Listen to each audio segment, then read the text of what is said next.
everyone, welcome back to my channel. If you're new here, my name is Zion and we talk about all things money. So today I'm going to talk to you guys about how to pay your credit card. But this is how to pay your credit card if you're trying to avoid interest at all costs. If you're someone who is trying to figure out how to pay their credit card and increase their credit score, then you should check out my video titled How to Pay Your Credit Card to Increase Your Credit Score. And I'll be sure to link that video at the end of this video. But this video is for anybody who is trying to avoid interest at all cost, because who wants to pay interest, right? So go ahead and hit the like button down below. It really helps to get this video out to more and more people like you guys. And don't forget to hit the subscribe button because there's gonna be a lot more content like this. All right guys, let's get to the video. So we're gonna start off by talking about the steps that you can take in order to figure out how to pay your credit card while avoiding interest. And I'm also gonna give you a few examples of how you can actually use your credit card to make sure that you avoid interest at all costs. So the first thing I want you guys to do is to go ahead and print out a recent credit card statement.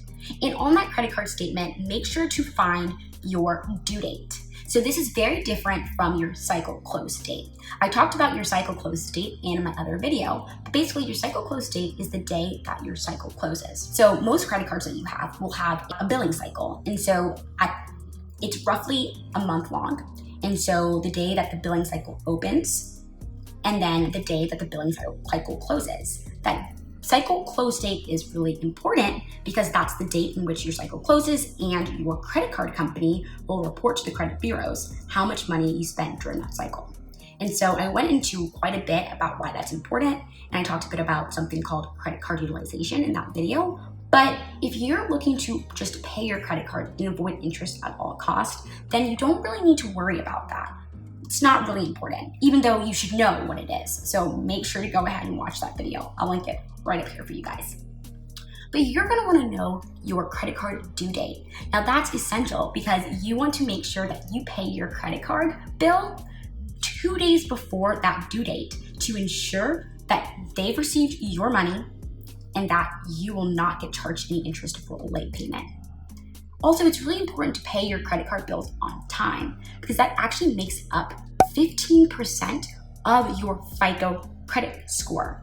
And so when people are really talking about, oh, I raised my credit score to 850 or I raised my credit score over 800, when you want to creep up into those big numbers, it's important that you have on time monthly payments for your credit card. So once you figure out your due date, what I would do is go ahead and mark down on a calendar or any sort of planner.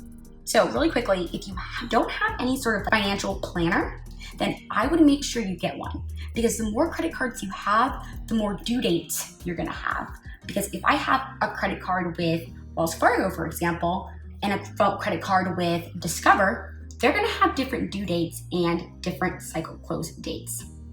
With that said, you can't change your cycle close date for most banks, but you can change your due date. And so you can try to change your due date to the same due dates, but sometimes that is difficult because you can't change your cycle close date. So if you have a paycheck and you know you're getting paid on a certain date and you want to make sure you kind of line up that due date of your credit card with your actual payday as close as possible, then you can definitely try to do that by just picking up the phone and calling them. Another thing I like to do just personally is to figure out my due date is just to call them just to ensure that there's no confusion. And so definitely print out that credit card statement and also make sure just to call them to ensure that there's no miscommunication. So now I'm gonna move into 3 different strategies that you can employ in order to make sure that you're paying your credit card off on time every single month. Strategy number 1, you can go and find some sort of really small charge and put it on your credit card and make sure that you set your credit card to pay off that fixed amount every single month 2 days before your due date. So for example, let's say I bank with Bank of America, or I have a credit card with Bank of America. And something really cool about Bank of America is they tend to have a streamlined process. So that's sometimes why I do recommend it could be a good strategy to bank with someone who also has a credit card that you want to use as well, because it's pretty streamlined. But anyways, even if you don't, no worries. So put a small charge like Netflix, for example. So Netflix is what, $8.99, $9.99? I don't know. I don't have Netflix, but you can put that charge on your credit card, and you know that that's all you're gonna have on your credit card. So you're gonna have a small $9.99 charge every single month. Let's say your due date is the 25th of every single month. Set your credit card to pay off. So let's say that your due date is the 25th of every single month. Make sure to set your credit card where you will pay a fixed $9.99 every single month on the 23rd. So on the 23rd of every single month, that Bank of America credit card knows to take out $9 from your account. So you kind of set these automatic payments, and you don't even have to worry about, oh, when is my credit card due, or did I pay my credit card bill? You can sleep easy knowing that you are A, using your credit card, and B, you're avoiding interest at all costs. Strategy number 2. This is what I did when I first started using my credit card. I would pay money for something with my credit card, whether it be I was going out to the movies with a friend or I was going out to eat with friends. I would just use my credit card, and then pretty immediately I would pay it off.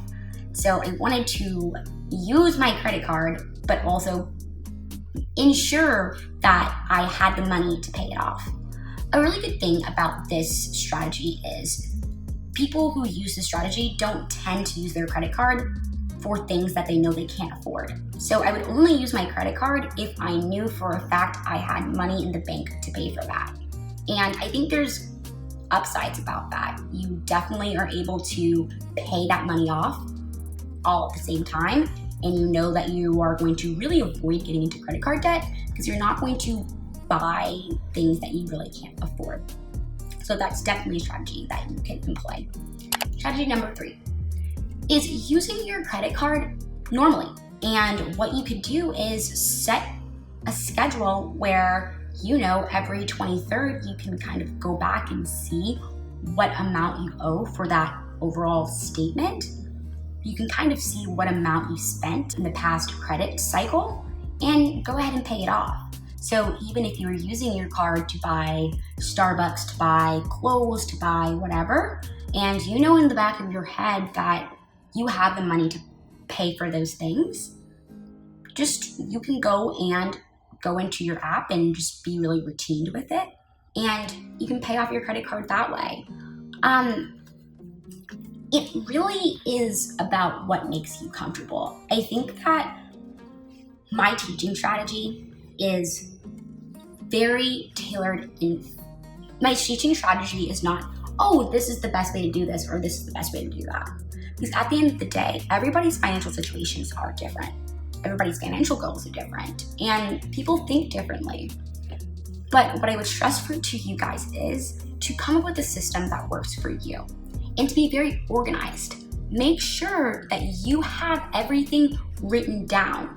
You know the system that you're doing every single month. If you currently have a system and you are missing credit card payments, then your system is not for you. You should change your system. That one is going to be more tailored to you and tailored for your financial journey. So there's nothing wrong if you are struggling right now with the way in which you're paying your credit card. You're forgetting or whatnot. I would definitely recommend to try to set those automatic payments. Maybe you are someone who needs to only have one recurring charge or practice only buying things with your credit card that you can actually afford. Now, once you get a little bit better into your routine and understanding how to make on-time payments, you can level up. And you might be able to have multiple credit card accounts, and you know that you're using this credit card for this or this credit card for that. I would also really advise someone who has multiple credit card accounts to use strategy number 1, where they just put a small charge on their different accounts, because it's really important that the credit bureaus see that your account is somewhat active and that you are using your account And it's really important that the credit card companies actually see that you're using your credit card and that this is not an inactive credit card. And if you're someone who is struggling a little bit with credit card debt, then don't worry. I've actually made an entire video that I'll link right here that talks about how you can get out of a credit card debt. If you're somebody who's in a lot of debt, that video also applies. It's kind of the same steps that you should take to get out of credit card debt, to get out of debt in general. And don't worry, you guys. It's something that a lot of people get in, and it's also something that a lot of people get out. I'm here to help you guys along your personal finance journey, but remember, it's called personal finance for a reason. It's because it's personal. All right, guys, don't forget to hit the like button down below if you haven't, and go ahead and hit that subscribe button, wherever it is, because there's going to be a lot more content like this. And let me know in the comment section down below, do you use any of those strategies, or what strategies do you use? I'm interested. Okay, until next time. Bye, everyone.